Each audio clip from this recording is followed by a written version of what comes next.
But yeah, how is everyone? It's a nice day today, guys. It's pretty crazy. It's pretty nice out there. It's getting better. Yeah, I think it is just a wire issue. It's kind of a pain.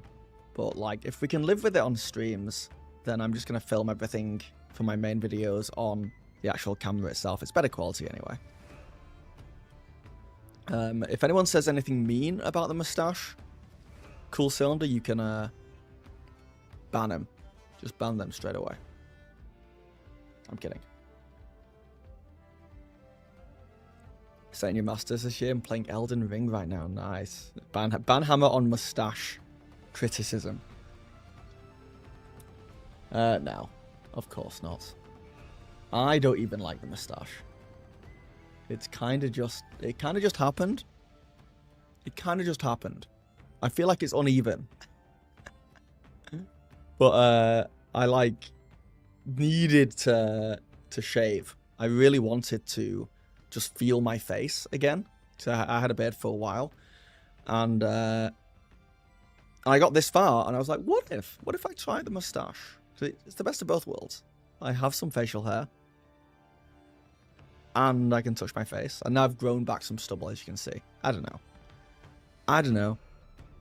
My wife is having a birthday party in the next few weeks, which is 70s inspired. So I need to dress up as someone from the 70s. So I'm thinking about keeping the mustache until then.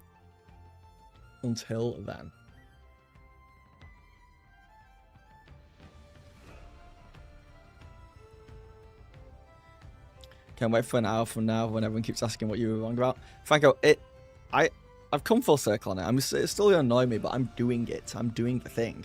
So, it would be on me to change the title.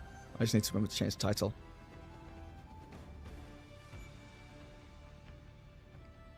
Oh no, you have the flu, Cool Cylinder? I'm sorry to hear that.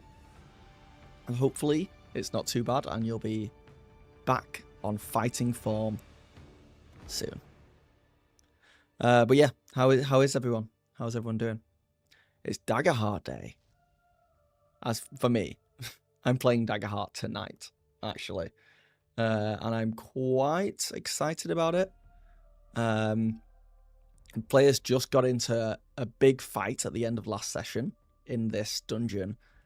And one of the players isn't here this week. So I'm trying to figure out a way to have them, like, I don't know, get kidnapped or something. I'll figure it out. I might just have him, like, fighting in the corner away from them. Still there. Invincible, of course.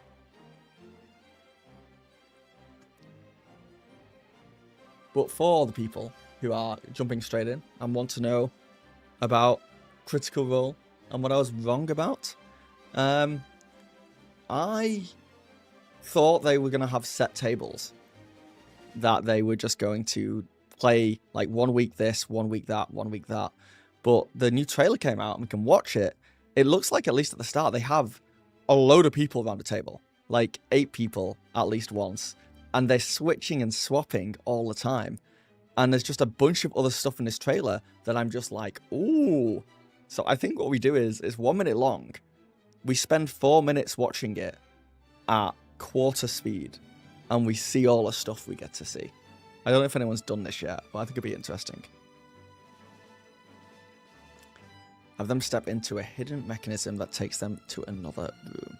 That's good. I actually think I might use them as a way to have the characters spurred on into a new area. That could work. I was actually thinking they're about to grab this ancient relic thing that could be cursed, and when he grabs it, it could open a portal up, suck him through into a new area. And then the players have to fight the bad guys, go through the portal and find him on the other side. And then they're in a whole new area. They find him at the end of the session. They're all together again. And yeah, this story continues. But we'll see. We'll see how it goes.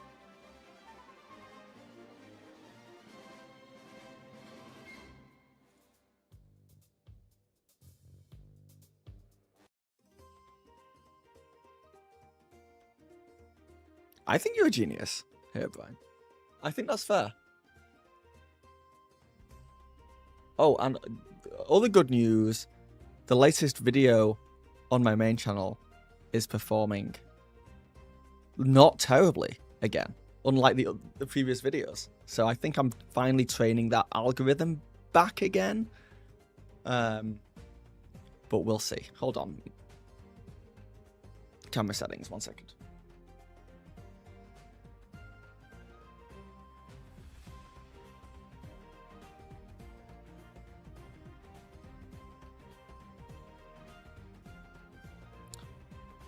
It's being a bit blinded by these lights.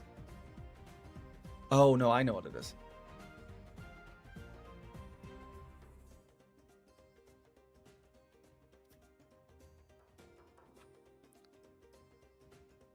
No, I don't know what's wrong with it. It's fine now. I'm going crazy. I guess. Actually showed up in your feed? Nice. Without the beard, I feel like this is the first time we're seeing the moustache, and it's looking great. Yeah, it's weird that, isn't it? Like, all people with beards have moustaches, right? Like, you don't really think about that. They've all got a moustache. But it just doesn't stand out at all without it. I feel like I'm going through a stage where I'm just copying whatever my dad was doing when he was my age. Because I remember him having... I remember seeing photos of... I mean, when my dad was my age, I was alive and, like, you know, 4 years old or whatever, which is crazy to think about.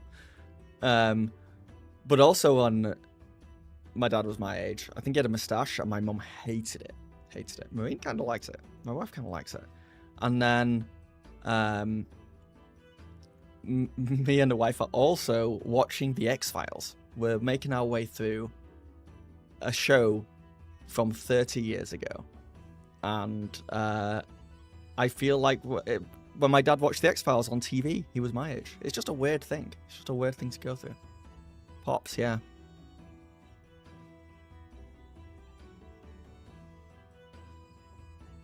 Yeah. We'll see. We'll see how long the moustache lasts.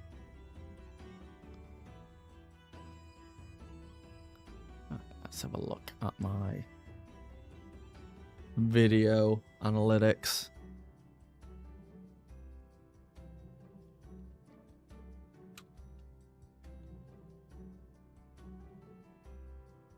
Oh yeah, I'm not called bonus action anymore. Bonus reaction.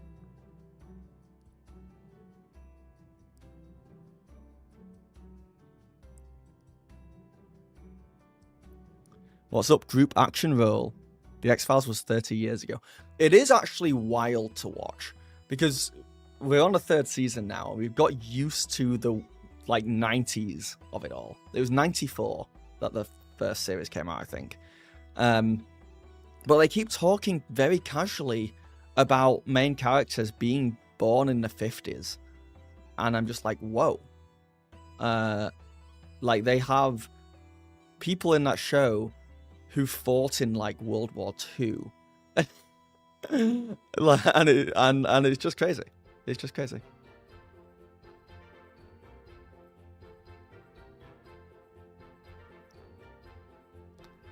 Your builds all types of mismatched and somehow I do 3k damage on a normal heavy. Oh, you're talking Elden Ring.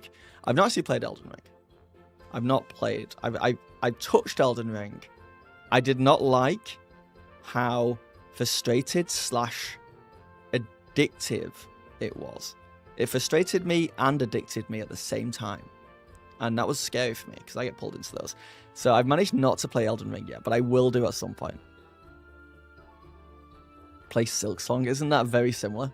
Frustrating / addicting. I don't need addiction or frustration in my life, guys. Yes. Have you completed it? Is it one of those games where like only 10% of people are going to complete Silksong?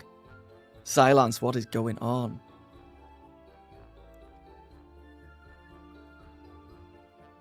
With all my content, I feel like Elden Ring would be right up your alley. Yeah, I mean, is there story to Elden Ring? But I feel like we've been through this on stream before. Or I have with someone. It's like there's not much story, or like if you go searching for the story, you can find it, but it's not really a narrative game, right? No, most people will complete Silksong. Oh.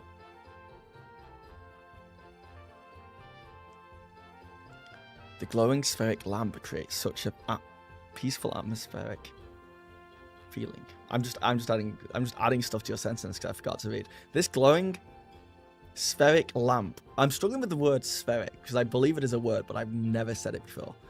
Creates such a peaceful atmosphere. Loving it. Yeah, it's nice, right?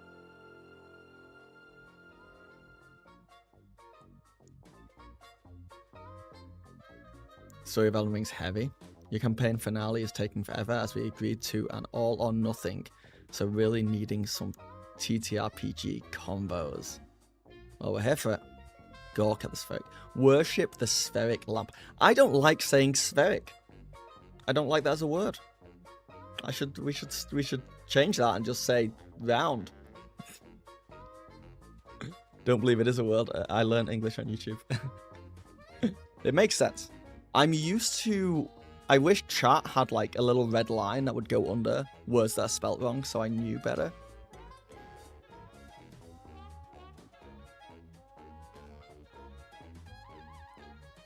Oh, also before we get into the critical role thing, channel update, and I don't want anyone to think that I'm asking for anything. I'm not. I don't want anything. I'd rather stuff happen on my main channel, but I'm a YouTube partner on Reaction Roll on this very channel. I made it.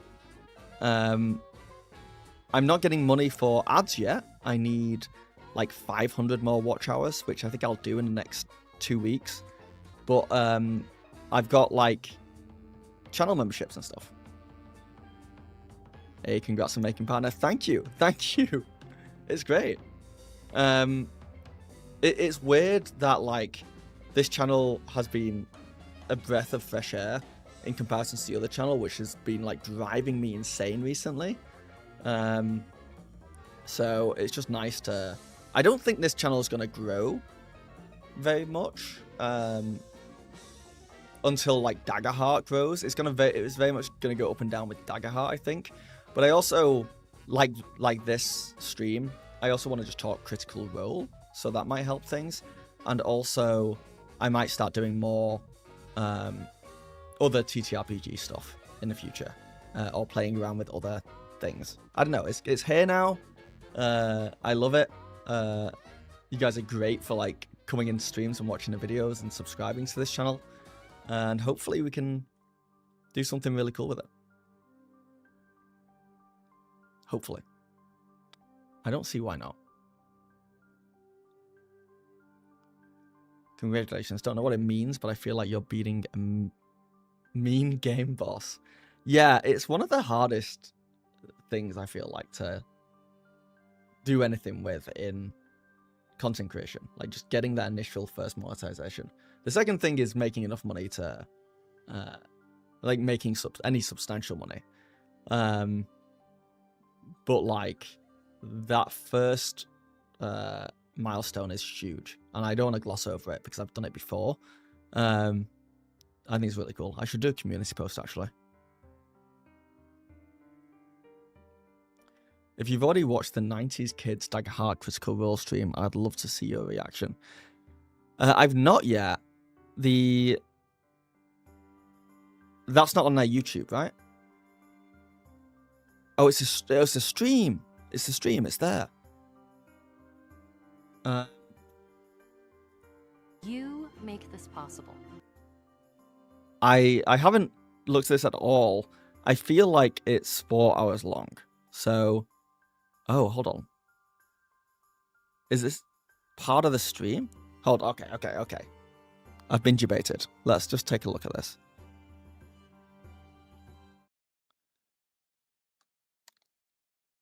Nice 11 Stonebridge. That hits. That hits. Roll damage. eBay, and I'm going to go ahead and send it over to Ashley Johnson to tell us more. Ashley? That's right, Matt. Folks online have the opportunity. All right. I'm gonna. So, you guys tell me if I should watch this because, yeah, 20 times speed's an option. I was gonna skip through it to see what the deal is, but I don't want to spoil it for anyone. I kind of want to skip through it and see what people are wearing, like, yeah, what people are wearing and the vibe of it. So just know there may be minor spoilers here, or if you just want to watch it on your own time, I'm about to like kind of skip through it and watch a minute here or there. Don't hit me. Some good shit. Alrighty. Wow. 6 Pog. This is so funny watching the X-Files that is set in the 90s. I swear I just watched an episode that was in a school and this is the vibe. They nailed it. Here at my disposal, friends. And for those of you at home, a couple things to go over. We are reusing custom classes that I built to match the sitcom archetypes within the theme of what we're playing It's a sitcom? tonight. I also slightly altered and reskinned all the Daggerheart cards to also fit within the 90s-centric child star themes. And if you hear the term skillcraft, that'll be replacing Wait, this is Daggerheart, right? Is this Daggerheart? spell cast for the evening, since there is no real magic in this world. So skillcraft will be taking that term. So I do need to watch this. 13. That's almost old enough, right? No, how? Eh? You remember what I'm happened last kidding. time? If they catch you drinking this much on a shoot day? Hey kid, we're getting canceled in 2 weeks. I ain't worried. And he walks past and heads to start pocketing nearby bits of kind of stuffed rolls and turkey sandwiches. I want to. Okay, How do you want to help? Spend a hope to help her. I'm going to spend a hope Okay. and And this is live, right? Next auction item going live in 5 minutes on eBay. Or maybe it's not. Is this pre-recorded? and get in character and be like, oh, Mr. Pearson, thanks for the thanks for Lesson, that acting really lesson. great help. Helping me out with the acting and I Listen, think it's what I do. I really like to be. You've managed an IRL nat 20 persuasion to change the very stream. Absolute praise. Yeah, they had advantage though. I have a very low wisdom score. These people are all from Boy Meets World. Get out of town. Hands I never on. watched Boy Meets World. But that's awesome if it is. yeah, really appreciate it. Try not the thing to say Not- in the bathroom I- with all of us. I like to be. I like to. Yeah, Yes. yeah. All right. Trinder, you were ill during the first episode of The X-Files and started taping it on VHS, fell behind and ended up taking the video recorder to work on back shift to catch up. I cannot believe this is... Okay, this whole stream is going to be very all over the place. It's going to be half Critical Role Campaign 4 discussion. It's going to be half just watching this live stream, and it's going to be half me talking about The X-Files. X-Files... We're halfway through season 3, and we've watched, like, no joke, 70 episodes. There's 24 episodes in season 1. There's 25 episodes in season 2, and there's, like, 24 episodes in season 3. And it's just, like, normal TV shows in the modern day would never reach that number. And we've done it at season 3. It's wild. It was live, nice. Yeah, no. Easy, I understand it's not live right now. Sorry, let me re-say. I understand that I'm not watching them live right now. But yes, this is the replay. But when it went out, the original broadcast, it was live. Yeah. All right, so you get to add. Mr. Pearson's been a little sick lately, so he's feeling a little under the weather. Right, a little weird. Yeah, Today. Okay, so we got. you know, come along. So I have. You have 22 plus ones to choose from if you want to use any of these. I do wonder how much of this is going to be lost on me just because I'm not North American. Technically, I am North American now, but I wasn't back then. So I don't know what the TGIT is. That a TV show like reference? I know it's thanks goodness it's Thursday, but is that a reference that I should get the logo and stuff? Okay, so I'll use 2. Five. Use 5. Okay, I'll use 5. I mean, Okay, And so because I I use- spent a hope, what did she get? the D6 on top. 5. So I get a D6 plus 5 on this. plus. I also get the irony that my live streams are me watching something, pausing, and then asking chat to explain what I'm watching to me. Experience Plus 3 film. twice, so that's a 6. So I get a Correct. plus 11 to start. Yes. Okay. Plus 11 to this roll. That's enough, right? So. Okay. 10. Okay, so 10 with TGIF was a scheduled programming with a bunch of sitcoms. Right. Not much. I'm Russian. It was the same TV everywhere. so far. Okay. Plus 1. Ugh. Okay, so 11 plus, did I say, plus 6, 17, Yeah. plus, wait, that's it, 17? So, well, it was 11. You said. Oh, dude. Yeah, I'm going to watch this on my own time. This is... Police. Or just tell us how to get to the office. Are those FBI. You need to get to the Daggerheart? office? Yeah, No. how do we get to the executive They're just office? dice. Because the hall. Oh, this is the... Okay, so the whole thing is an deeper auction on than you've eBay. encountered before, and you try and accomplish it before it goes beep, and blinks red again. Just if you have the hope, you could also initiate a tag team roll, and both of you could work together with your multilingual. This is super fun. Two of This you, is like, actually team up like... in this instant. Yeah, because he kind of seems. Yeah, I won't watch it. I'm gonna watch this on my own time, but like I feel like this is a shout back to like what a lot of people loved about Critical Role. If that was like, as you guys say, live when it broadcast and they were doing this auction, then I don't know. I miss that. I do miss that. I was watching a little bit of Legends of Avantis live the other day, and I was like, it's so loud. It's so fun that they are, you know, literally there seeing chat and reacting to chat. And when people like buy stuff, like subscribe to them and stuff, it can affect the game. And it's just like something that, I don't know, I've really, really missed in TTRPG actual players.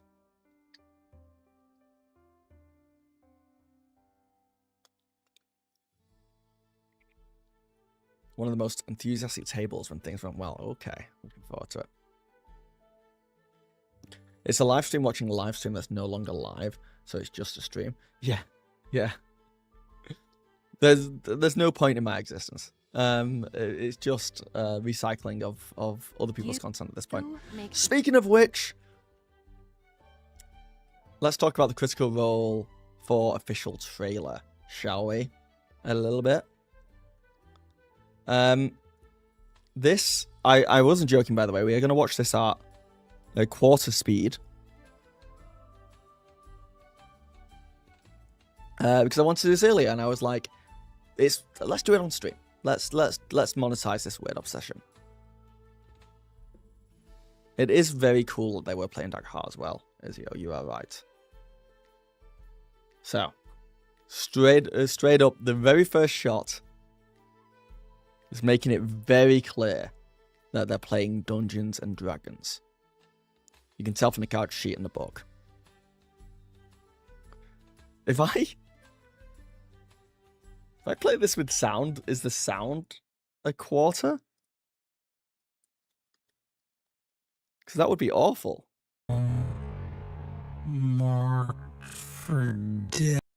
Yeah, it's the sound is quartered and it is awful.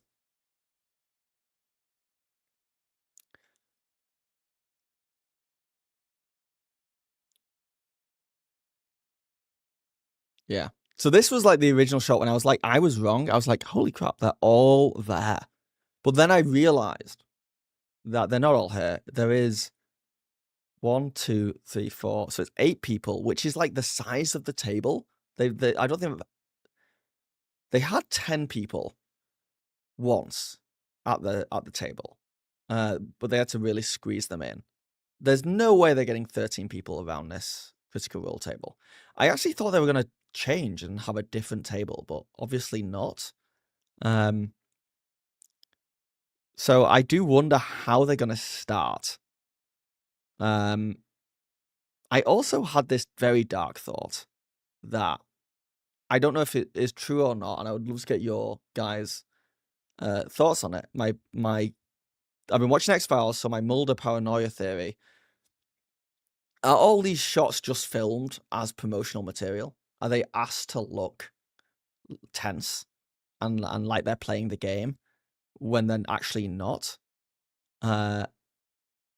I would love to know, because it would be very easy for them to just all sit down and be like, okay, everyone look really tense and like, let's do a mock thing and we'll film it.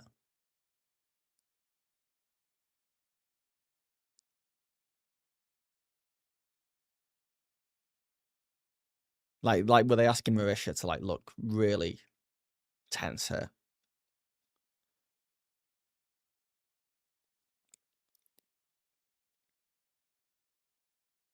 They plan to have everyone for the first few episodes. How are they going to get them all around the table? 13 people?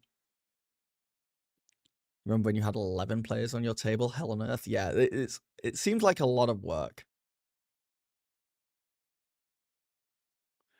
Yeah. Yeah, Matt's gone for a human fighter, potentially. We'll look at the characters after this. We'll look at that. So here we have like Ashley and Taliesin next to each other, and just so many mugs. So they're definitely going to be in like the same group, at least for some point.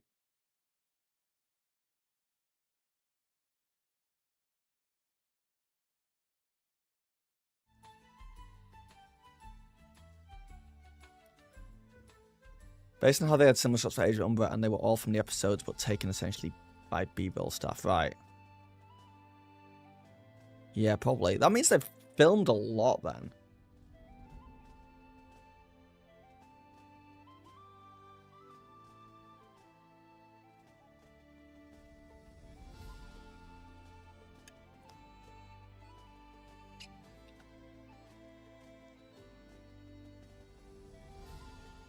And then, like,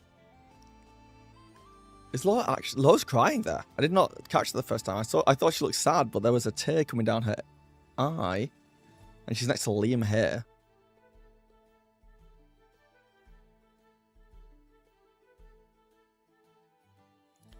And I love looking behind this set just to see. Like, Brennan has so many buttons on these two stream decks here that probably all do different things. He's got a DM screen. He's got his laptop. He's got a big old mug of probably coffee. And then it looks like Abria is with Ashley with Taliesin there.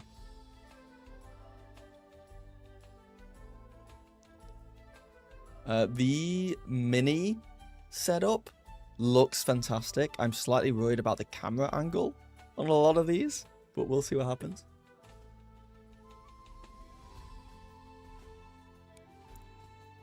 And here we've just got a 4-man table. So I'm really excited to see what they do with it. You should do giveaways. I bet you would get more viewers. The Cool Cylinder, you do giveaways and you get a load of people who aren't interested in you coming in and messing everything up. No, I don't want to do that. You just get the worst audience if you just do giveaways.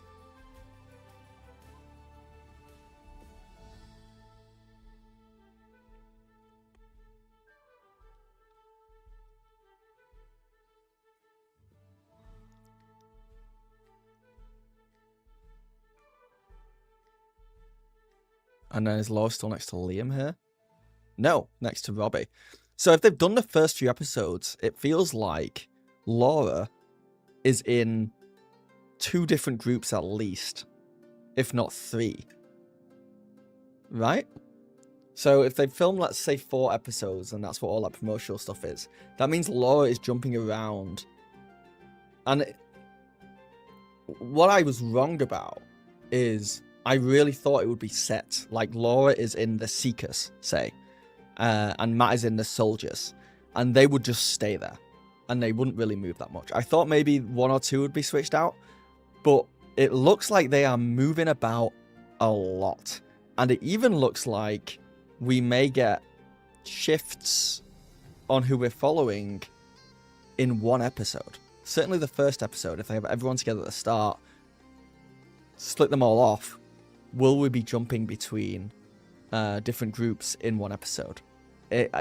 Now watching this, I think that could happen if it wasn't for the sheer amount of insane work it would be. The only reason I don't think they're going to do that is because you'll be paying talent to come in multiple like times a month compared to just having them come in once. It's a classic West Marches style. I don't think it is, right? This is not a classic West March style. The groups are not set in stone. They are more fluid. Yeah. I'm excited for it. Thank you, Dapper. Can't stay long. Hope I have a good day. Thank you very much. Hope you have a good day too. I mean, trailer B-roll shots are done for trailers, so the camera angles will be different in the actual recordings. Oh no, I understand that. I just mean, are they told like, hey, ham it up for the camera? Let's get some promo shots. Or are they just grabbing the B-roll the whole time from the side for the like 4 episodes for this one trailer? If I was like a producer, I'd be like, it's way cheaper if we just get everyone in and we just get some shots, like some fake shots. I'm not saying that's what they've done. It doesn't look like that's what they've done. I'm just saying that's where my thought process comes from. Otherwise, they've got to get like the B-roll people in multiple weeks in a row, and they might not even get good shots, you know. The truth is we don't know. The truth is we don't know.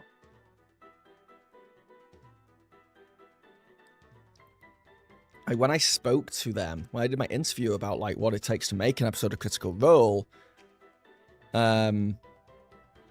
I think an average episode is very different from when they're building into it, because it certainly seems now they have more staff even than when I spoke to them. Because when I spoke to them, it was them.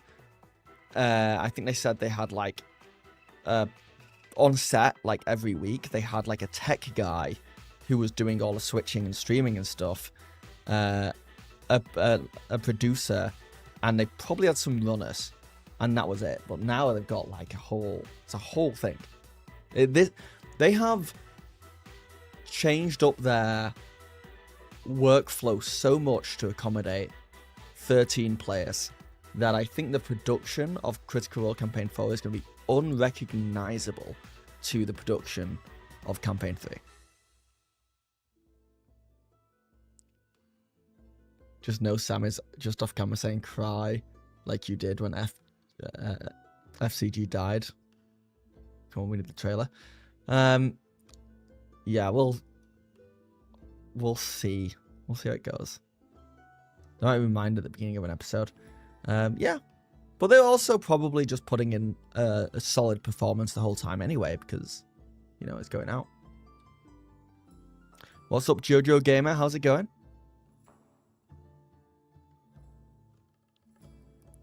But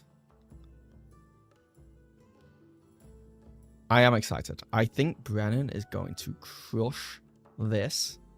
Here's my fear. Here's my biggest fear. That there's not... I hope there's a bunch of jokey, light-hearted characters to just lighten the mood a little bit. Because even like the last couple of Brennan Critical Role miniseries, they're quite dark. And I just hope they have some, like, I don't know, some lightness to this one. Jojo Gamer, you're doing good. And me? Well, thank you for asking. I'm doing good. Yeah, I'm doing fine. It is Friday, so there's that. And it is TTRPG night in this house, so there's that. After this stream, I'm going to go straight into prep mode. And then my game starts at 7 o'clock. So, should be fun. I'm looking forward to it. Alright. And then we have 2 videos I want to watch based on that Campaign 4 trailer. And one is from Todd Canrick. And the second one is from the character sheet because they both did videos that are doing quite well. That are talking about the plot and the reaction to this trailer. And then we can look at the characters for campaign 4 after that. That's the game plan. So let's check out this character sheet video. Critical Role's new trailer finally reveals the plot for Campaign 4. Just go real! Before we dive into the main story of Critical Role's next chapter, Don't ask me to subscribe at the start of every single episode. Hey guys, before we start this video that someone else made to react to, don't forget to subscribe to this channel and ring the bell. in Campaign 4, telling us some of their classes, revealing their artwork, and even giving us hints about their personality or vibe in one of their most recent Campaign 4 hype videos. But now we finally have more details on the setting of Ahriman itself, and the Fine, stream will help you prep. What are we prepping? I don't think there's much. It's just this Daggerheart game. I think I've got it. I just need to get all the adversaries out.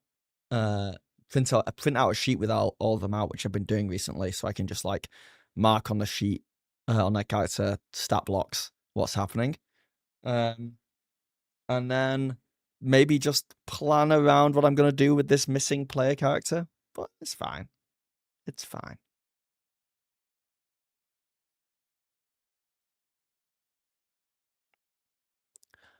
Huh? If a session is the average of about 4 hours like previous campaigns, could they occasionally have a table switch during the break if the story fits? Don't think they do that every episode. That's why yeah, Trinda, I think they could. I think they could do that. Very easily, actually.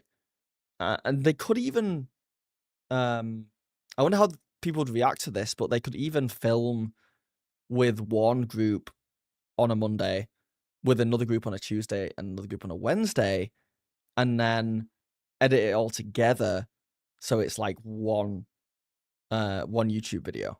But I don't know how people would react to that. I don't know if people would like to know that it's that like controlled and produced rather than just watching a bunch of people around a table play a game. story that will be at the center of this massive West Marches style campaign.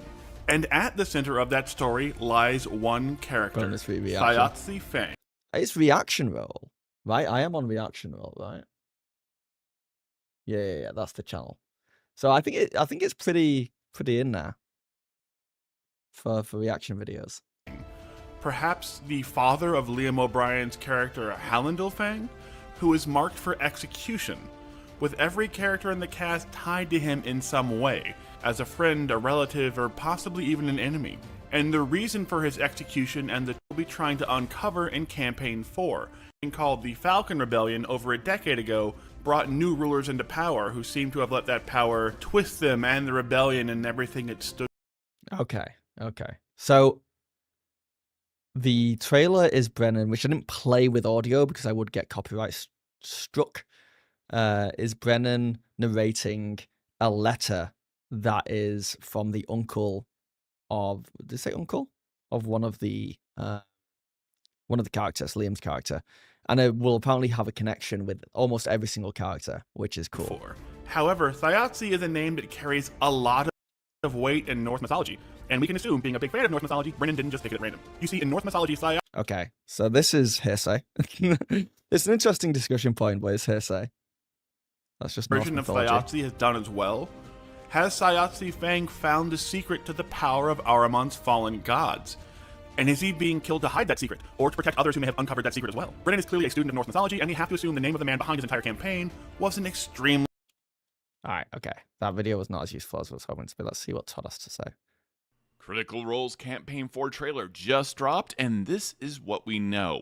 Written as a monologue or letter from Thayatsi Fang while in jail, who we expect is a relative of Liam O'Brien's character Hallandil Fang, he says it's been 12 years since the Falcon's Rebellion, making it clear that the death of the gods didn't solve everything and has resulted in plenty of chaos and political upheaval since.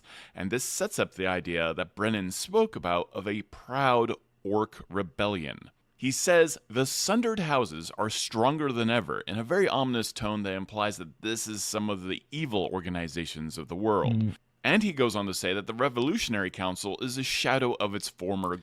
Okay, so we're thinking the sundered houses are the evil people, Revolutionary Council are the good people, and the Revolutionary Council are the people who overthrew the gods glory, in the first implying place? that the good guys or this rebellion is now on the back foot. He mentions that the hero's grandparents and his defied the gods and that they need to honor that memory. This all sets up that he is marked for execution and that he has a connection to many of the characters, and they will discover the truth behind his grim fate. This is all very much a world in post-victory against the gods, and now people in the world are scrambling for control in the largest power vacuum you can imagine with the death of the gods. It's an awesome monologue from Brendan Lee Mulligan in the trailer that really sets the stakes very quickly for the possibility of a world right now on the brink. The miniature set as well that we're seeing here The mini set is being awesome. some sort of breaking point that everything explodes and kicks off in this campaign. So we could be seeing the catalyst for the entire campaign moving forward, whether it's this character's death or something that happens in this location, but that's pure speculation, but that does feel like the stakes. If you haven't already, go check out that trailer. It's amazing. I really love. Alright, okay. So we don't know a lot. We just know that a major character is this guy who's getting executed soon, who's writing letters to the group. I cannot believe the sheer amount of fan art that is being thrown through Twitter right now. This is all reposted by Critical Role. If you can draw it all and you draw one of these Critical Role characters, I'm pretty sure Critical Role will retweet you because they are going for it. Some of them are awesome. It feels like they've already captured the hearts of their fan base with just these character designs, because it's wild. I'm seeing a lot of is it Tyranny her name? Seeing a lot of Tyranny art. A lot of Tyranny art. This one person did a cosplay of it. So these are the official character designs that they released. And let's see, there's Tyranny there, who looks like some kind of mix between like a nun, maybe a cleric, but I feel like there's a lot more to it. Oh, my camera's gone.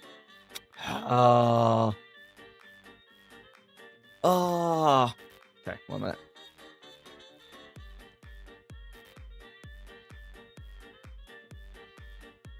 How am I supposed to make content, eh? Huh?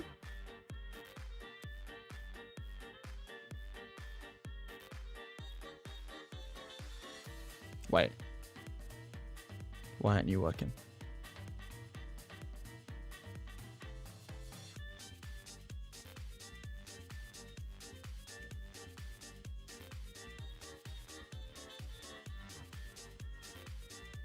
Okay, my webcam's not working now. Alright. Oh no. Oh no, why? I had it working the other day. Man's turned off his cam so you goon to the art. Don't lie, Phil. If I was gooning to the art, I'd have this up. 1 second.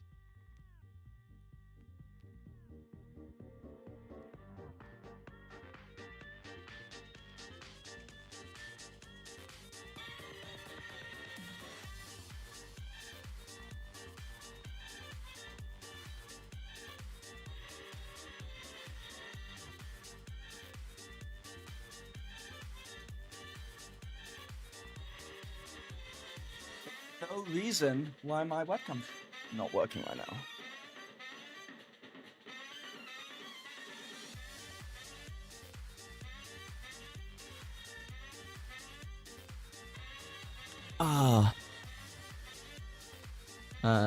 Camera.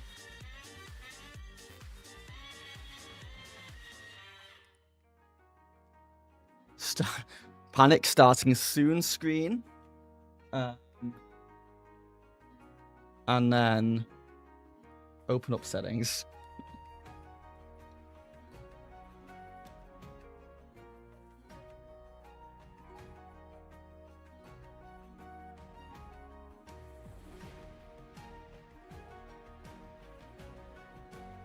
Yeah, I agree with Trent. I agree, Trinder. I think it's going to be really interesting seeing what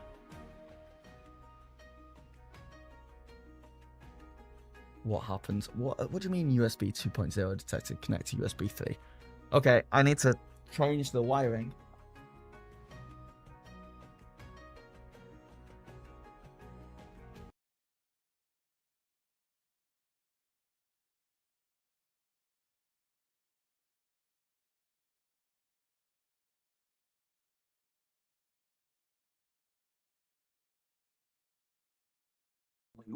It was USB 3.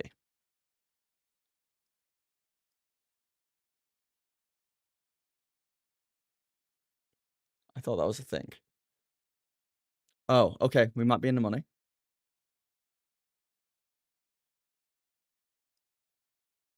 Oh my god, that was annoying as hell. Where's an artificer when you need one? I don't know. I think one of my USB plugs at the back of my computer is busted a little bit. But also my camera won't stay on. How long did it make? It's getting worse. It's supposed to be getting colder outside, yet it overheats after like 30 minutes now. Not useful.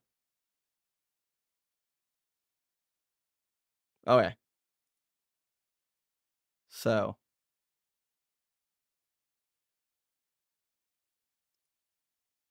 Success. The hair flip after the cam came back. I don't know what I did. I don't know what I did. So who is everyone's favorite character so far that we've looked at? Let me just go through these real quick. This is crazy. Marisha Ray is Murray Magnuson and looks like a dwarf. I'm excited to see what the voice is for this. Tyranny seems to be a fan favorite, like I said. A lot of fan art for Tyranny in here. Yeah, a lot of Tyranny fan art. I swear, I keep thinking this is Whitney, I believe her name is, who is one of the players, but it's not. That is Laura Bailey's character, or should I say Laws Bailey, since that is the typo that they've gone with here. Fleetwood Mac rumors cover vibe from the background of these picks. Yeah, they've done a fantastic job. I've said it before, the whole marketing department behind Critical Role is just straight up fantastic. So Travis has a I was gonna say tabaxi character, but there's an actual lion species, right? This could be a homebrew species as well. As Tior Pride Sire. I can imagine this. I can imagine the voice Travis is gonna do. Like in my head, it's right there. Matthew Mercer is Sir Julian Davinos. I love this. I think Julian's gonna be a little bit of a dick. I think Julian is gonna be a jerk and is going to slowly grow and become a beloved character. But I think they're gonna start off as an absolute a-hole. Brendan's been hyping up Matt's character a lot, so I'm interested to see how he plays. Yeah. But they do hype each other a lot, right? Human fighter right there. Yes. Could be a rogue as well, like the swashbuckling rogue. Could be cool. Could be cool either way. Lord Bailey is Thimble. I can totally imagine how Laura is going to play this. Like, it's right up her alley. I think it's going to be kind of a jester-esque, playful, also a little bit of a jerk character. It'll be Iyengar as Thaisha Loy. Also, I can see how they're going to play this. What do we think here? Like, Warlock? What's it saying in the chat? Not the chat, the comment section. Oh, it's for all these. Taliesin Happy is Belair Lethalia. Potentially a construct? What do we think? Or just a guy in a mask? This could also be like a warlock of some kind. I actually have no idea what class this is going to be. But we do know they are coming in with some homebrew classes created by Chris Perkins and Jeremy Crawford.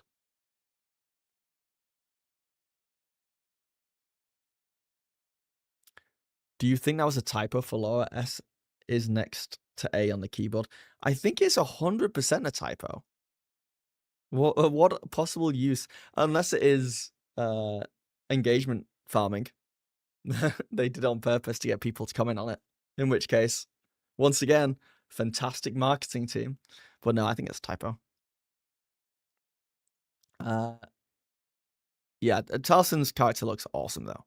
Genuinely looks awesome. I'm just very interested to see how they play it. Very creepy. Ashley Johnson is Valus. Right, this is the drow. This looks really freaking cool. And actually, I wouldn't have thought this was going to be Ashley's character, but I love this for her, and I'm very excited. A lot of creepy moves again as well. A lot of these characters are like out of like the darker corners of Baldur's Gate 3 vibes that I'm down for. Who knows with Taliesin? He could be anything, that's true. Yeah. I still just don't like how Abria plays in campaigns. Well, let's give her a chance in this one. We'll see how it goes. Abria is also like aware of all the feedback they're getting as well, I presume. So it may be that if there's anything you don't like about them and how they play, it might be different this time around.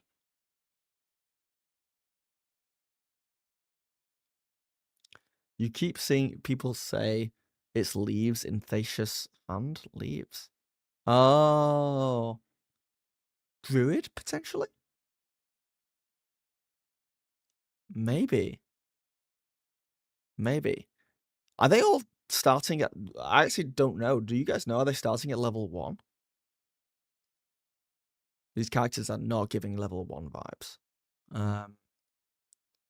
Then Tyranny, of course, we've been through. Who is the tiefling with hooves?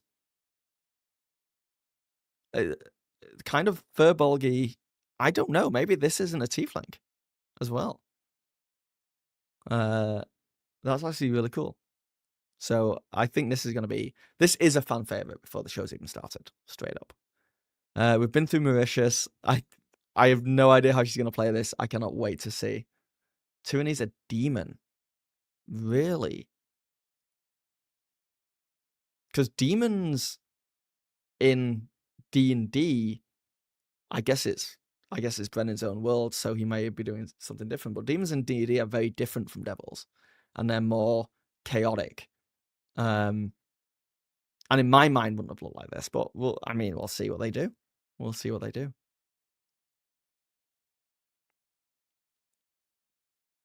Who is Whitney Moore? I don't know much about Whitney Moore, but she's played at that table before, and I've seen her play with them. She seems cool. A tiefling demon nun sounds amazing. Yeah, truly. Alexander Ward is Octis Thaconis. Great name. Sorcerer, right? Got some familiars with buttons for eyes. Very odd. Slash a syringe, like an alchemist, maybe?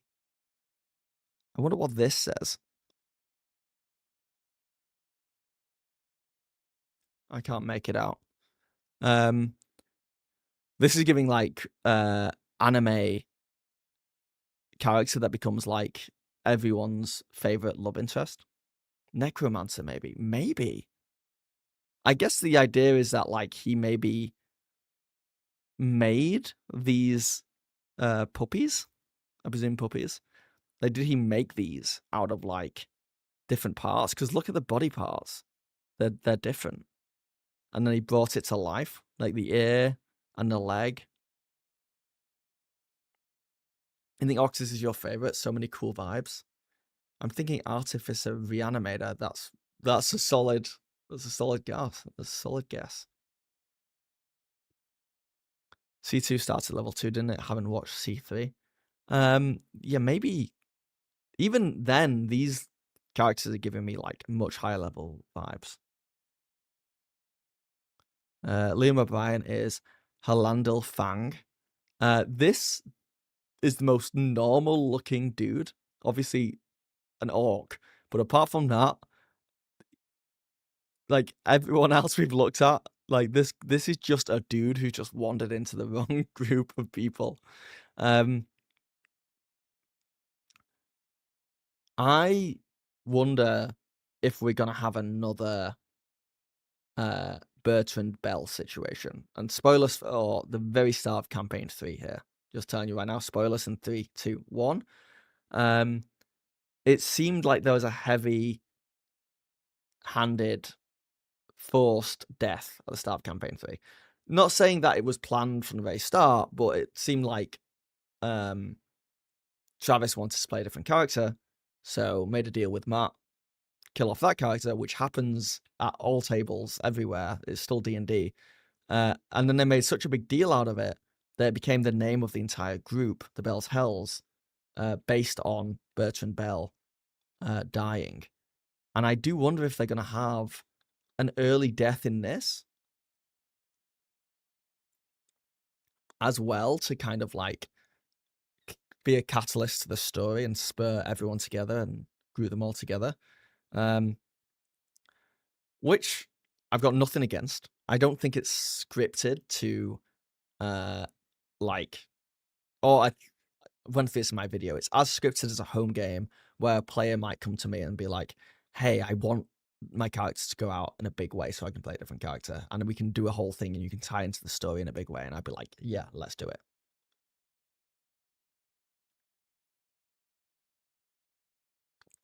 And I don't know why Halandil Fang is giving me that vibe. He just seems like a dude. Seems like a bro. Also, we don't know what his personality is going to be like. This is judging purely on looks. This guy could be insane. This guy could be an absolute psychopath. Hilarious. He's also kind of giving me Ford vibes from campaign 2. So we'll see what Liam does with it. I think Liam is one of the best character creators and role players in the world, which sounds insane to say, but I think it. So I think he's going to do a good job. Essentially, a wordplay bard could be fitting for the son of a revolution leader. Yeah. Yeah, maybe he's just giving main character energy. Like, he is going to be the leader. So he's, like, as normal as can be on the face of it. Because otherwise it would be crazy if, like, other people in this were leadership material. I don't think anyone else is really giving me leadership vibes.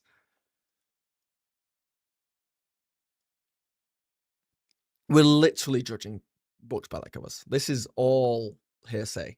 So yeah, take everything with a pinch of salt. Baran the Rain, hello. How's it going?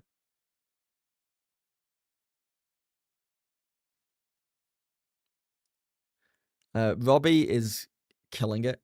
I don't know what Robbie's doing, but he's aced his charisma. He's just maxed it out. Whenever I see him on Instagram or in anything, I'm just like, dude, how are you so charismatic? And I think this character is perfect for him. I like no notes. It's like he's the Witcher with a companion. So probably Ranger. We're thinking Ranger. The companion's freaking awesome. It's got a ghost leg. And to shove fur in your boots for warmth and then have just an open chest is very brave. It's kind of giving it's giving. Are there any Spider-Man fans out there? Who's the hunter? What's the hunter's name in Spider-Man? That's gonna annoy me forever. Craven, thank you, Ezio. Craven the Hunter. It's giving Craven vibes. Okay, yeah, we all know who Craven is. Everyone in chat knows who Craven is but me. Okay. I'm so annoyed at that because I loved that Spider-Man 2 game and the character in it. Just slipped my mind. True, Liam's character may look boring, but he won't play him that way. Exactly. Yeah. Exactly. And then finally, Sam is Wakanda Halovar, and I don't know what to expect from this. I cannot wait to see what Sam does here, because like, cleric, healer, like what are we thinking?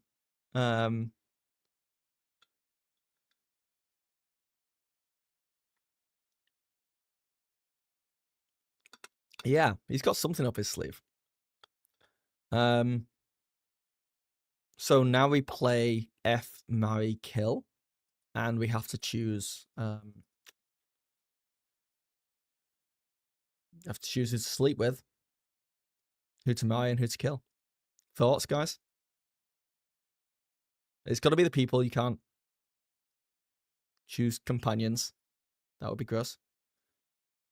But yeah. Good luck. Yeah, I don't know how I feel about any of this. They're all very well designed. What do we think is Travis's deal? Tior. What's he holding there? A big old bag of what? Are we thinking monk? Right? Look at the wraps. That would be a cool monk design.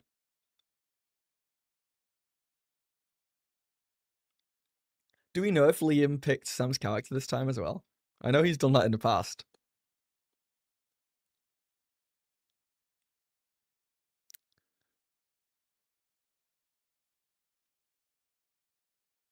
But yeah, this is, and it's coming up soon. It's coming up soon. When's it out? Again? 2nd of October, right?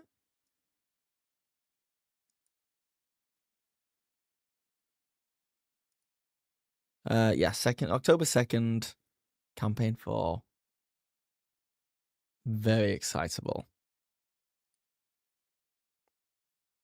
And yeah, Tyranny, definitely. Look at this. So this stuff is awesome.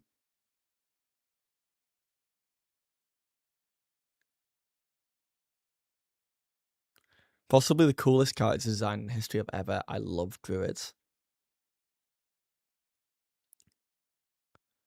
But this is, yeah. He has a, what is it, glass sword? Just casual, low-level glass swordsman.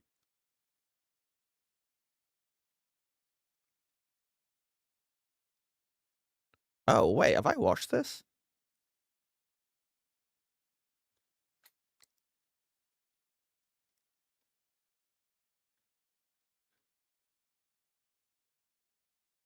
If you thought you were watching us lose our minds before, now we're adding yet another character inside there. To give a little sprinkling of who my character might be. Shocker to no one, she is extremely tall. And her weapon of choice is a whip. How about you? Whip.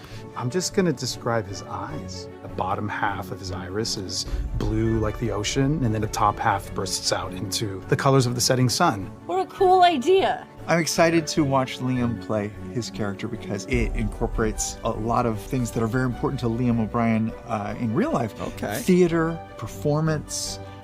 Oh, yeah, so 100% word bars. Ex-spouses. That's not a real thing from his real life. Oh, he's going to be playing a Scanlan-like character, isn't he? He's going to be playing, like, Oh, Lothario Heartthrob. Yeah, okay, now I'm on board with it. Now I've changed my opinion.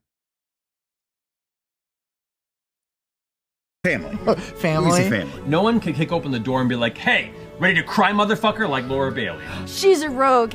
She's a stone cold killer. She's had a history. I feel like you would start a bar fight. Oh, yeah. I also love Alex's character. I think he's more of a So the only one we know for sure is that Laura's character is a rogue. dweeb that I initially intended him to be. Yeah. Can't wait for more interactions. Oh, Whitney. She is a wild card. I don't know what I was expecting from a devil, but you absolutely... She's a demon. People are going to get mad about that. Excuse me. I think you have, in the past, had a penchant for playing scamps, rascals. This character is a little more earnest. I'm gonna corrupt the fuck out of I'm gonna stay true to myself and my beliefs. And there's nothing that you or Brennan can do to stop it. Robbie came out and said very little, but the second he spoke, I got pregnant. Oh, what a mystery, a man of few words. But I'm saying Robbie is a loquacious gentleman, possessed of elegance, vocabulary, and a social debonair, unlike any I've seen before. I do good at stuff. I will be playing curator of a museum of antiquities that are magical and dangerous. That makes sense. He's so screepy. He is very social and bitchy, is what I'll say. He's a Yep. Travis wanted to play a furry, and we had an intervention for him. I am playing the giant lion man and also a paladin. It's funny because he's allergic to cats. Marisha feels fully unlocked. She's like a good old rusted out Chevy pickup truck that just won't quit. This is who she's going to be in the future. Oh let's yeah, be this real. is... She's basically my mom. Bria is like weirdly I love wholesome, how but small As wholesome Marisha as a Bria. looks next to... Oh. Like, it's because she's so tall normally, right? It's just crazy. Bria is like weirdly wholesome, but As wholesome as a Bria. can yeah. I was like, Taisha's gonna be so chill and so lovely, and everyone's gonna think she's like a really like hippie granola mom. And then you walked in with your energy, and I went, I'm gonna kill one man. All right. I'm telling you, he's playing a dick, and I'm there for it. I'm so there for it. I want him to play the biggest a-hole ever seen, and I want him to slowly make me love him. Matt is like, oh, you loved me for 10 years? Well, guess what? Yeah. I'm gonna be shitty. It's a complicated and very tangled Talison's a seeker, did they say that? And yeah, Travis is a paladin. persona. You know he was trouble when he walked in. There you go. No, it's exciting. Very, very exciting. See if I can get my camera to work again. Hey, perfect.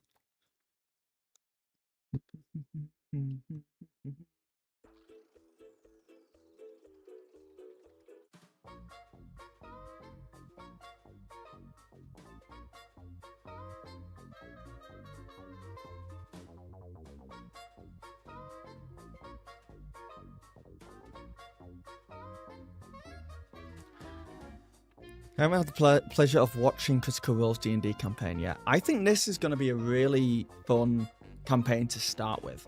This one that is coming out literally on... Hold on, let me switch my camera back.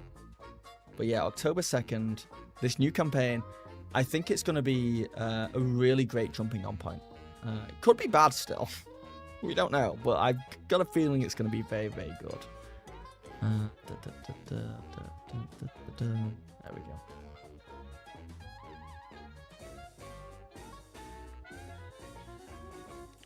As a museum curator, seems seeker. Fair.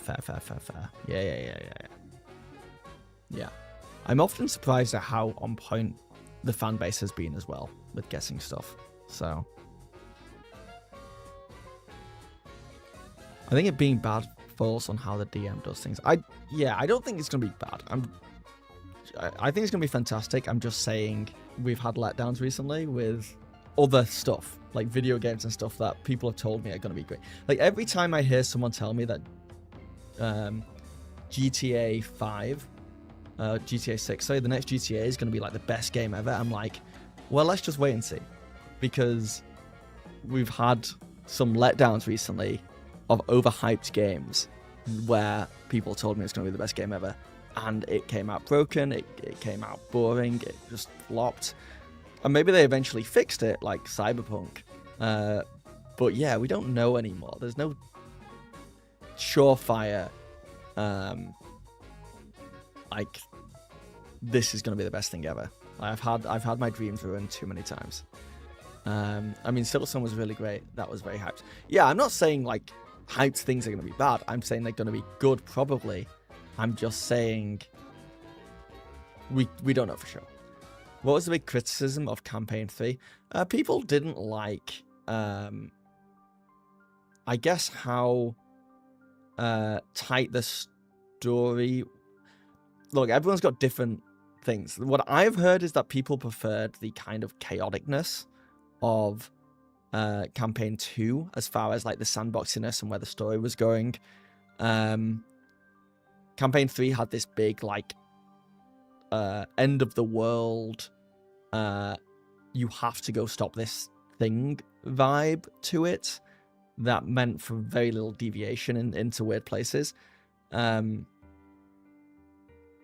honestly, I don't know. I don't know why. I thought Campaign 3 was fantastic still. I do wonder if there was an effect on Campaign 3 that, like, we came out of COVID and people couldn't keep up with it as much, and things changed in their life and they just didn't have the same connection with it. Campaign 3, they also went fully to the it wasn't live anymore, right? It was all pre-recorded. I think that could have had something to do with it. And then some storylines just didn't hit, I guess. But it's enough for people to, like, absolutely hate on it, apparently. Always temper your expectations. Exactly. I love the fact they added different players in Campaign 3. I actually really enjoyed it, but I think some of the characters were assholes. Yeah. What I loved about Campaign 3 was it really felt like they were pushing the medium and playing around with stuff that I think has eventually become Campaign 4. Like, they kind of played around with this different groups style of play. They split the party up at one point completely and introduced new characters and followed the two different groups. They had that one episode where they switched the GM mid-session and Abria came out and it was like, what? And they were, like, really doing stuff that was like, I don't know, at the time I was like, that's so cool that they're doing that. That was unexpected. I gotta watch. They had one of the, I think, truly best player character deaths in there as well. So I don't know. I wonder if people... For me, I always think these things run too long. That's just a preference. Like, I wish they just did, like, year-long campaigns. Because 3-year campaigns is just a lot to keep up with. And you're going to have, like, ups and downs. And, like, I like seeing new characters get played long-term. And you don't get that if you with the same people for 3 years. So, I don't know. I think Dimension 20 seasons are too short for me. And then Critical Role seasons are a little bit too long. There's a middle ground there. But everyone's different. Splitting up the party and adding new players really worked for me. I love that. It kept it fresh. I agree, Peter. Yeah, I agree. Yeah, this brand new one is Campaign 4.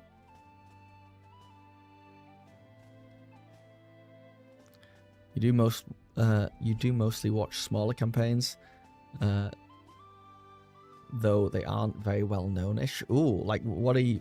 Do you have any recommendations for some smaller, not well-known campaigns?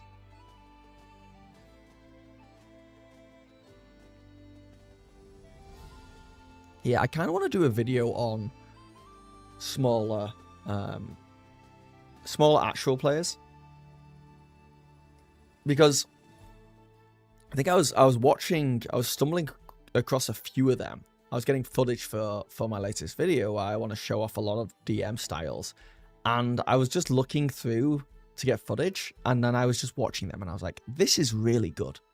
And then I would look, and no joke, it would have like no views, and I'd be like, what is happening? I think it's just not YouTube algorithm friendly to start an actual play now, because like so many of them are really good. I also have noticed, and this is why I want to make my own actual play to test this theory, but I think the critical role effect on actual plays is that people start slow. Like, Critical Role can get away with having announcements at the start, and then a build-up, and then a credit scene. Like, you watch a Critical Role episode, and it can take 10 minutes to get into the actual play. And I see a lot of other smaller actual plays doing that, and I'm just like, you don't have a fan base yet. You need to get into the action. I see a lot of one-shots where they're like, okay, we're going to go around the table. I want everyone to describe their characters. And I'm like, no. Don't do that.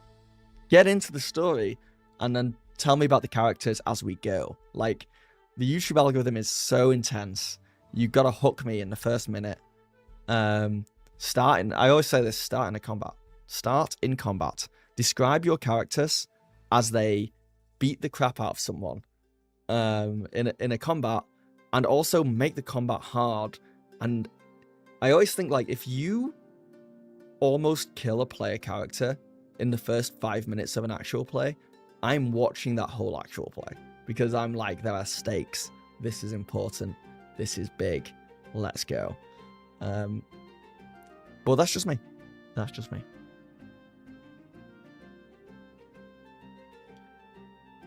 You still not finished Fantasy High Season 1 because I barely get the time to keep watching. Yeah, that's the downside of actual plays in general anyway. Even ones that are edited and shortened and planned, like Dimension 20, it is a big chunk of time still. Big chunk of time. Like, for me, it's more about watching week to week and being part of the community as it unfolds. I don't enjoy going back as much and rewatching stuff.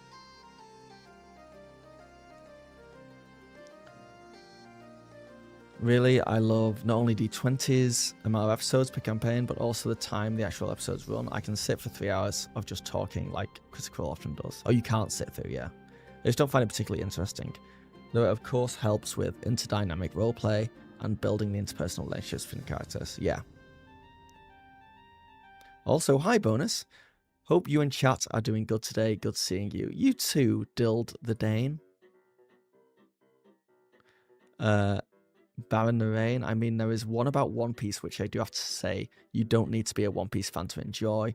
It's made by Rustage, who is the DM of the campaign, and he also made one called Isekai D&D. That sounds awesome. Shout out to Dark Tales. 100% recommend watching. I also think it's running the books also. Like, I'm starting Ghosts of Saltmarsh, and it's a nearly 7-year-old book, and algorithmically, no one is looking for that anymore for modules, yeah. Daily Dose. You start a new job next Thursday. Congratulations, nice. This may be the last chance to tune in live for a while.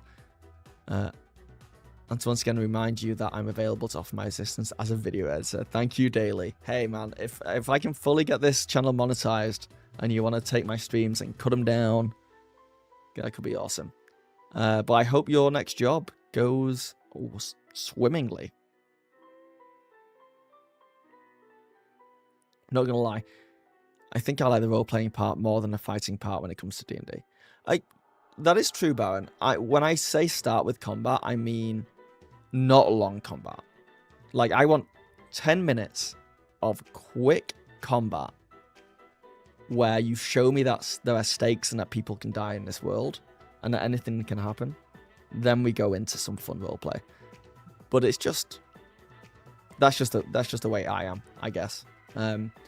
Certainly the new Age of Umbra combat kept me riveted because I was like, people can die at any point. I like truly die at any point, and I was so hooked because of that. And I don't know what it is, but there's just something about like I'm almost hoping the characters die. I'm like, this would be phenomenal. I hope it's not my character, but it's like, oh, I hope it's not a character I love, but the fact it can be, it's very Game of Thrones-esque. It's very like, ooh, but yeah.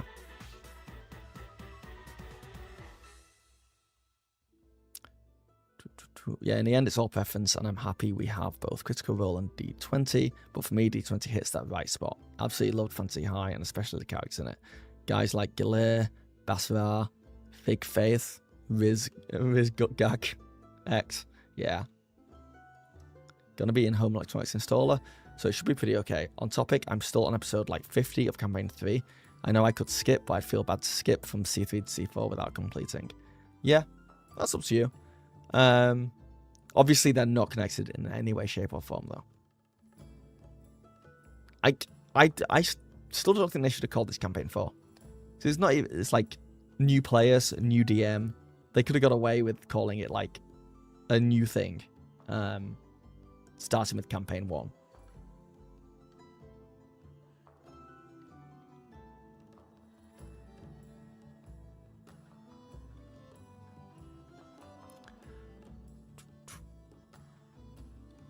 I have very little experience with small town US, unfortunately, Dilda Day. I think Daggerheart really has the nice balance between role-playing and combat that makes it easier to start with combat compared to classic D&D, yeah. You could also do like a brief introduction of your character, just what they look like, and progressively their story gets revealed throughout the story. Yeah, whenever I just put on a actual play and they start with, okay guys, thanks for tuning in, here's the characters we're dealing with, I'm just like, no, just even showing like art of their character would get the information across really fast. But I've been YouTube brainwashed, like the rot is real. I'm like, you gotta have them in the first 30 seconds, you gotta do something crazy. Otherwise, they stop watching. They'll click off. But yeah, for whatever reason, it seems to be really freaking hard to grow an actual play on YouTube. I'd say impossible. The only people who are doing it are like on TikTok as well and posting shorts. And even then, just posting shorts on TikTok doesn't do it anymore. It's got to be like an animated version of those shorts that are on TikTok. And then you pull people to your YouTube live stream or your Twitch live stream through that. It's weird. It is very odd how hard it is to like grow a live stream, an actual play one. Calling this Campaign 4 is like calling the first Super Mario Bros. Game Donkey Kong 2. Agreed, but I think they call it Campaign 4 for marketing and branding purposes. Yeah, I think so. Just turning in. Porn stash? No, ban Geeky Vapor. Ban Geeky Vapor, please. Anybody who says anything bad about the mustache gets banned. I'm joking, do not ban Geeky. I'm a distinguished gentleman, Geeky. Leave me alone.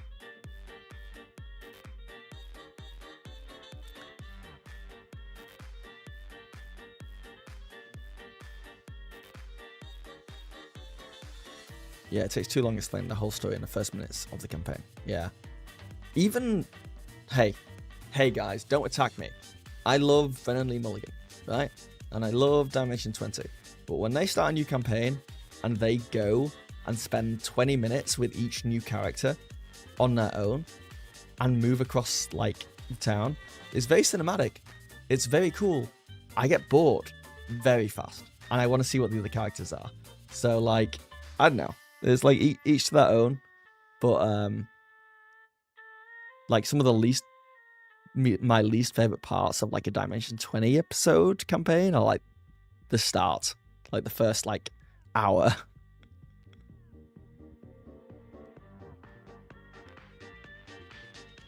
It's Uncle Stash, get it right. Uncle Stash is awful. You guys come up with the worst nicknames.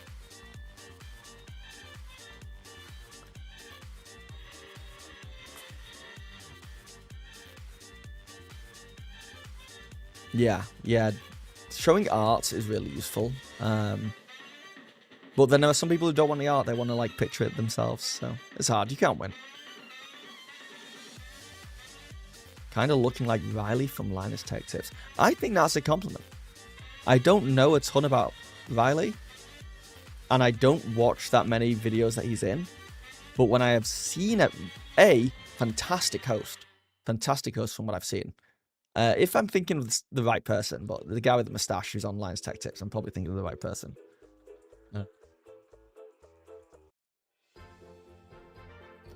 I think he's a good looking guy, so thank you.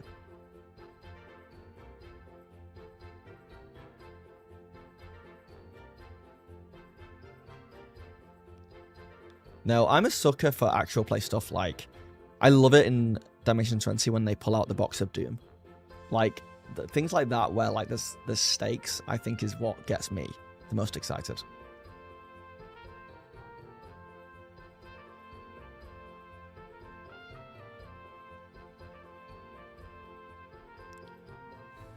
Rusted shows campaign art. That's cool.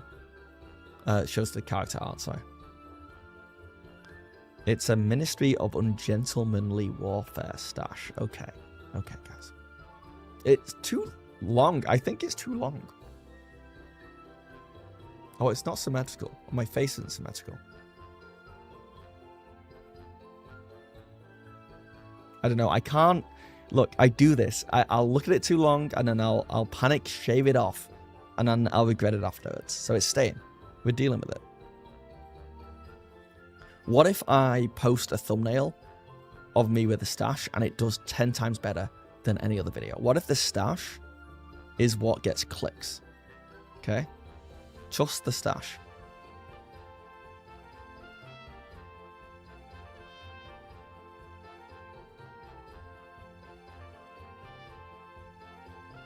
Yeah, in the end, it's all preference, and there isn't a right answer or correct in this case. There is no right answer. I was stating for the algorithm. I think I've been brainwashed by YouTube, and I think if you speed up that initial first couple of minutes and get into some good stuff like right away with actual players, they would do better on YouTube. That's all I'm saying. Riley is nice. Good. I like him, man. Stop. I was going to buy a box of Doom from the dropout site, but it's been removed. I'm sorry. Just get like a box and write Doom on the side. Now the moustache looks good. Thank you. Better than mine. I'm sure we both have great moustaches.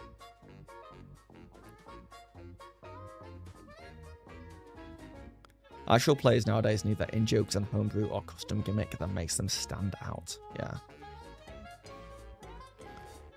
I pull it off. Thank you, Dild. Your stash can't get that bushy, so it's all good. No. It's not even that bushy. I've just got a tiny head. It's like a normal moustache. Tiny head. That's the trick.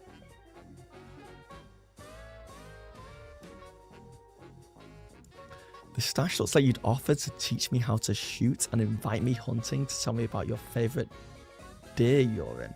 So he says more about my family than it does about your stash. Yeah, not the look I was going for, to be honest.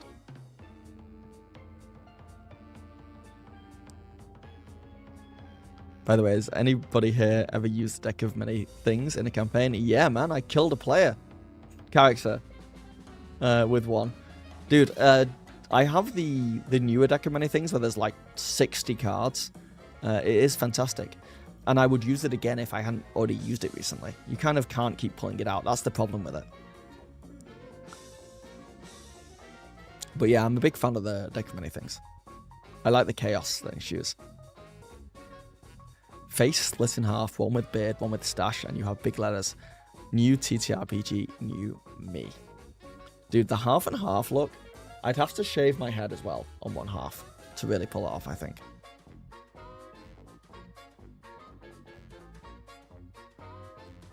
For the record, the stash is like, okay. Okay. I wasn't expecting so many stash compliments. I've kind of gone shy now. It's really fun things to be pulled out from a player perspective. There's that player agency and rush in knowing it could go wrong at any moment, but the reward is so sweet. I really like Deck of Many Things, yes. Whenever I offer my players something and say, hey, there's a high chance it could go wrong, but you could get something really good out of it, they'll do it. The gambling is real. You've also killed a character more than once with it. Oh, Baron, if you just homebrew what they do. So if you have the deck of 60 like I have, just take out all the ones that will kill easily. And if you are using like your own deck of cards, or you just have like the 12 deck, or how many there are, 24, just go through and change the meanings of each one. So you make the because I was like that the other way, where I was like, I don't want to give all my players dragons that they can ride at level 3. So I'm going to make a lower level Deck of Many Things. I just went through and I took out all the like insane ones and replaced them with like even things that would be important for the story or that characters would actually want. And that way everyone kind of wins.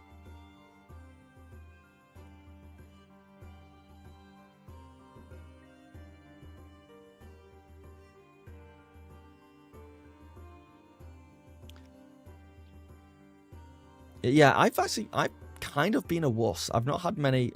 In D&D, I've only ever had one player character death. And I think and it was Deck of Many Things related.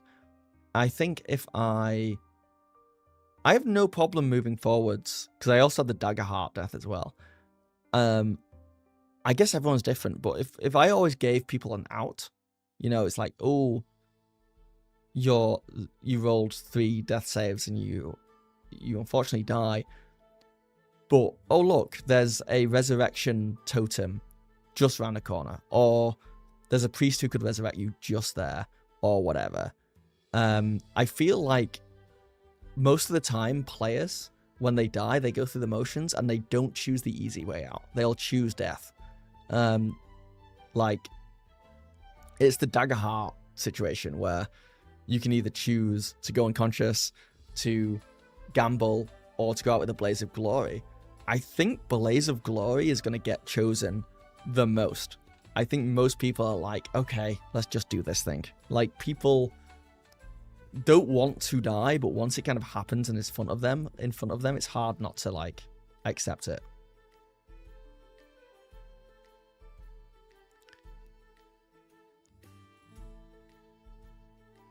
All right, Daily Dose, have a good one.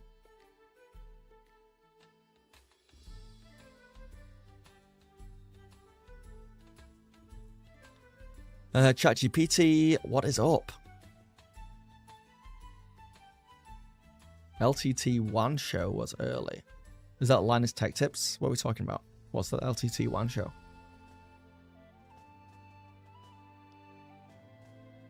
Well, it's 10 p.m, so I think I'll go and play some games now before what are you playing, Ezio? No, you go. Sorry, but you don't do that. You don't. When someone's like, hey, I gotta go, you don't say, oh, where are you gonna go? Tell me all about it. Get out of here, Ezio. Thanks for stopping in.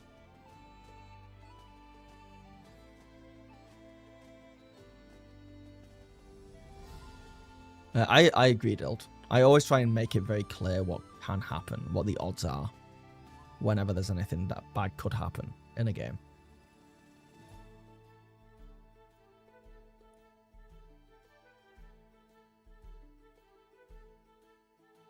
I make it like less extreme, but at least, I am keeping the flame, I think it's called, which is a fun one. What does the flame do again? The one that killed my player character was the pit, where a pit just opens up beneath you and you fall into it and take this much damage. And it was just after a fight, so he had like 3 HP.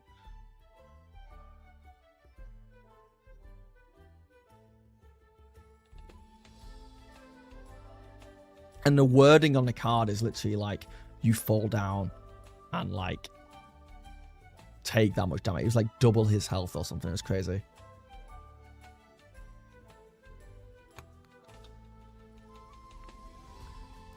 Yeah, death should never. You should never blindside people with accidental death. Assassin's Creed Odyssey, Fate of Atlantis DLC. Oh man, okay, well enjoy, man. I need to get into the Assassin's Creed games. I really do. They're up my street.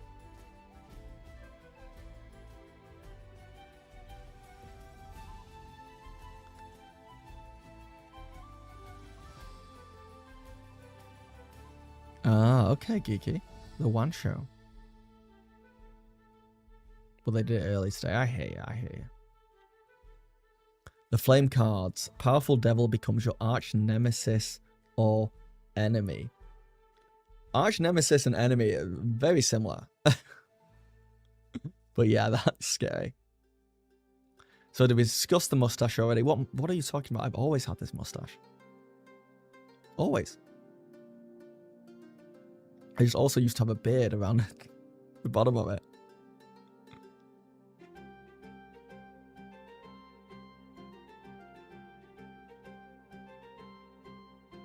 This is a description. A powerful devil becomes your enemy. The devil seeks your ruin and plays your life, severing your suffering before attempting to slay you. Slay. This enmity lasts until either you or the devil dies. Wow.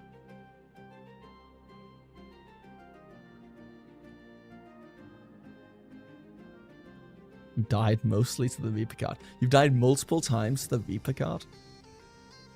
Ah, yes, gaslight me, daddy. Don't call me daddy. Hate it. How are we feeling? Is anyone doing anything fun for the weekend? Big Friday. And it's nice out. I think it's going to be a nice weekend. It's not going to be too hot, but it's going to be warm. I think it's going to be prime patio weather. I think, actually. Here in Toronto. Let me double check that, actually.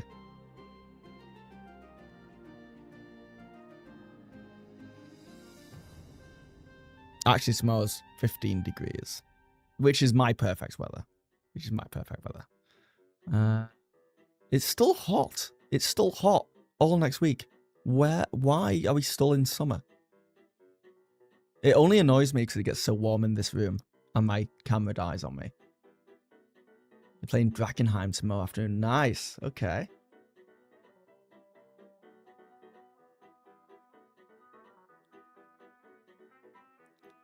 You have some plans playing Split Fiction with your wife. Dude, I got Split Fiction and I was playing it with my wife using the Fen Pass. She was on her computer, I was on mine over Discord.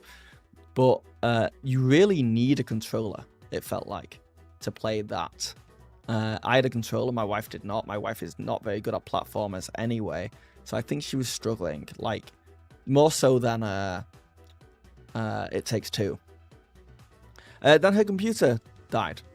Like, broke. Fully. Won't turn on now. So we've not gone back to playing it. Which is a crying shame, because we were having fun. Even with the controller issues. Bro, I'm sweating indoors here in Denmark. Went out shopping and I sweated like a fiend. Why is it still summer indeed? Yeah, man. Honestly, I think we're destroying the earth. Have our younger granddaughter for the day tomorrow. No, cute. We're planning to play Clank Legacy tomorrow, but unfortunately we had to cancel. I don't think you can say the Clank word. I think it's not politically correct towards AI at this point. Well, I know autumn is awesome and all, but I have allergies so bad my eyes hurt. You have allergies worse in autumn than summer? That sucks. I love autumn, man. Let me wear a trench coat. You know? Like Mulder from the X-Files. Which is all my references right now because I'm watching it. I know it's a 30-year-old show. But those are my references. Deal with it.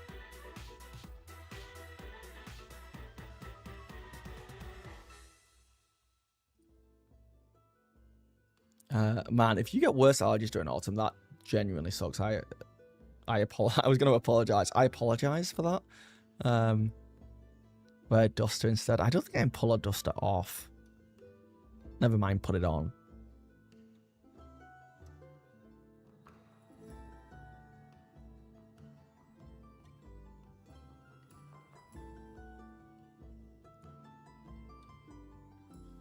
Alright. Weekend plan is going to be some cozying with fiance.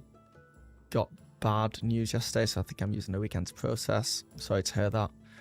But if the weather's good, I might go inline skating. Been recently getting into skating. And nice. Well, that's cool. I'm sorry about the bad news. Yeah. I'm not gonna... I was gonna say I'm not gonna leave the house, I don't think, this weekend, but I am. I'm gonna go shopping tomorrow. And pick up a few things. But apart from that, I'm gonna have a very quiet one. We're gonna watch like 10 episodes of The X-Files. We're gonna get into season 4, baby.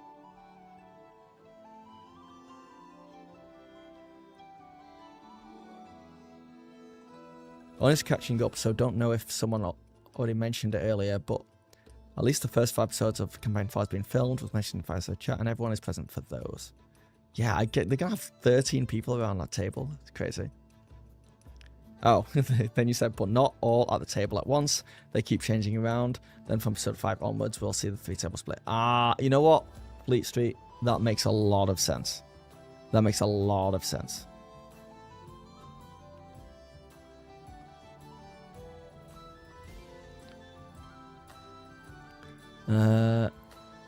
No, Dild, you're fine, of course. But yeah, it's terrific with the inlines. It takes me right back to my teen years, heavy nostalgia.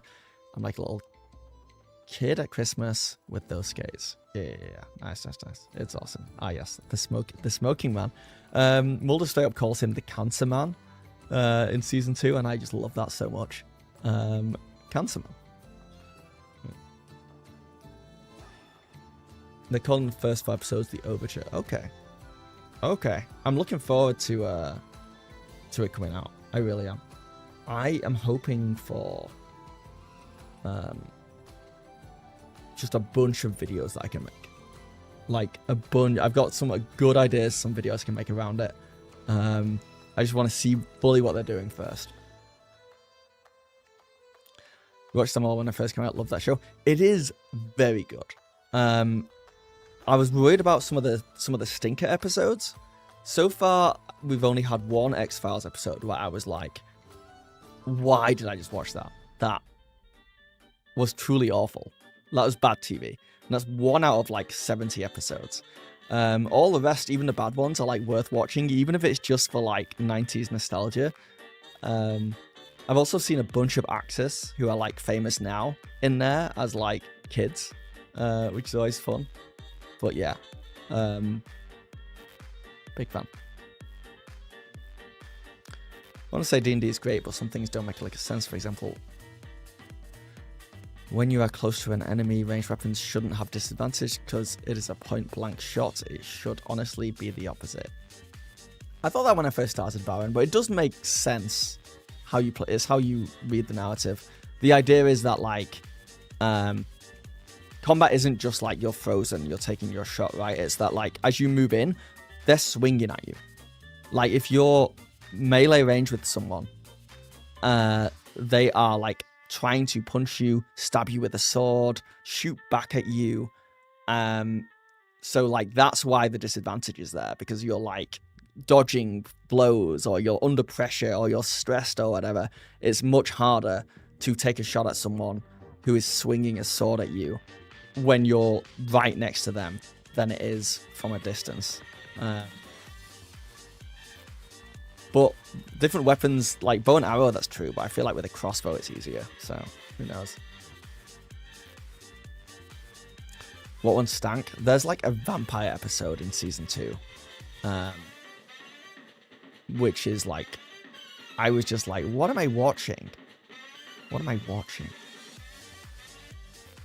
You know, that makes sense. Yeah, but it really depends on how you imagine the battlefield and how like the DM is narrating it, right? Because I do agree. I agree with you. Like there might be some people out there who are just very good with a bow at blank range, and will pull it off.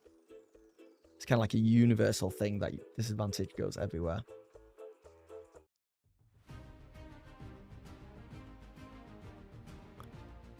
Alright, guys. We came to talk about Critical Role Campaign 4. We did that. So now I think it's time to end the stream. And I'm going to go prepare some Daggerheart stuff. Even though Interstellar Frost just appeared from a crashing comet. Hello. Hello. Oh. Also, for anyone who is on Patreon with me as well, I put some new Daggerheart adversaries there for you guys to check out. Feel free to use them and let me know how they feel. And I also have another page of encounters coming out very soon, which is just, it's four different doors. It's 4 different doors that people need to get through. And it kind of tells you what happens if they fail rolling against the door, what happens if they succeed, what things you could spend fear on during them trying to get through the door, all that good stuff. And then starting the end of this month, I'm going to put everything I have so far, which I think is like 12 environments and 6 adversaries. I'm going to put all that into one document for people to download. And then make another 6 adversaries. So we can just build this up slowly but surely. Hopefully it's useful to you guys. Did you call one door Jim Morrison? I did not. I did not. And I don't fully get the reference, so I'm going to move on real quick. But one door does turn into a mimic if people suggest it might be a mimic. But yeah. Thank you, Trinder. Yes, everyone have a good one. Like this stream. You guys are fantastic as always, and I will catch you in the next one. I know it's been a chill stream today, so thanks for hanging out. It's a sing in front of doors. I thought it might be, but I didn't want to embarrass myself by saying weird stuff. But good to know. Alright guys, catch you later. Have a good one. Bye now.